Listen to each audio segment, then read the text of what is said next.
joining us now with more. Two Republican House lawmakers, Congressman Brandon Gill and Congressman Mike Lawler. Congressman Gill, we'll start with you.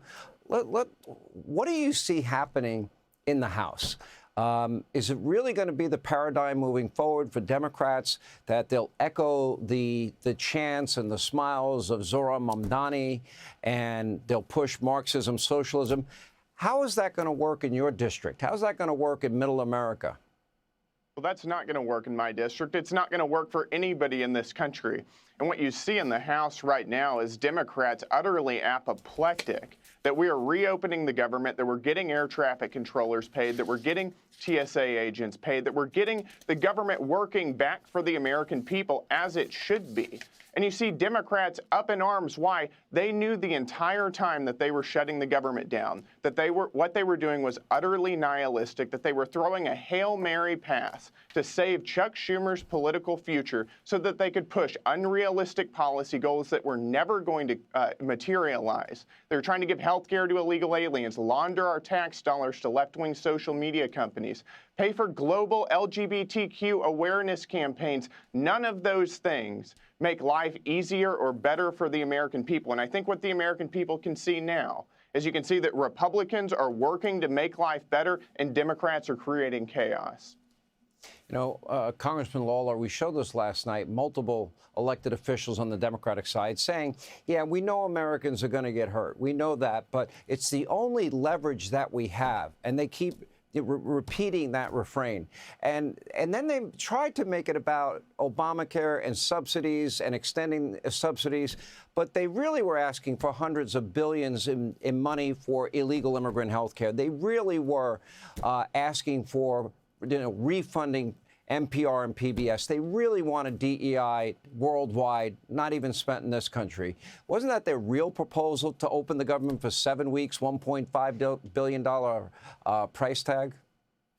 Well, you know, Sean, it didn't take long for the euphoria to wash away for the Democrats from last week's elections. They are absolutely divided right now, and no question, what they were pushing for was to give health care to illegal immigrants, to reverse many of the common sense reforms that were put in place in the One Big Beautiful Bill.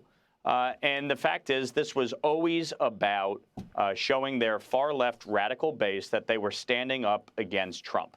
That's all this was.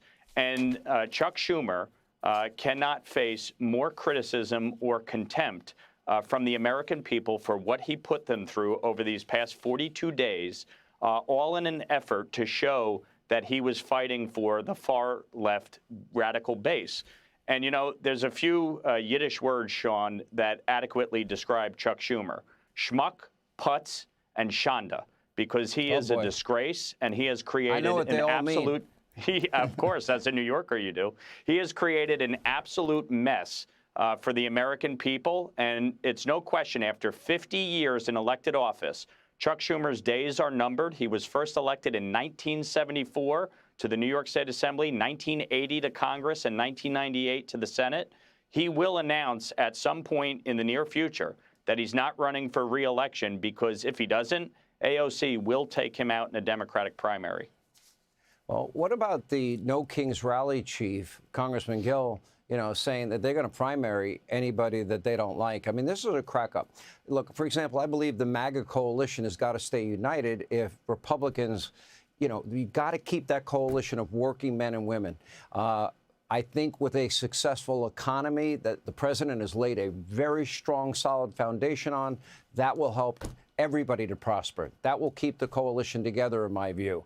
And as foreign policy success will keep America safe. And if safety and security and obviously the economy and prosperity drive elections, then we should be looking pretty well a year from now. That's exactly right. As Senator Hawley was right whenever he said the Republican Party is the party of the working class. We're the party that is bringing your taxes down, that is making life more affordable.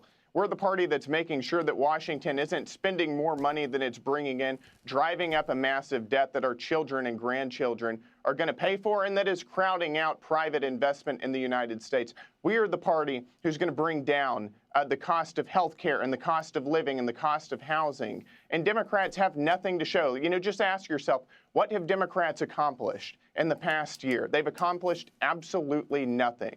They've done nothing but shut the government down, nothing but create chaos, and nothing that would improve the lives of the American people.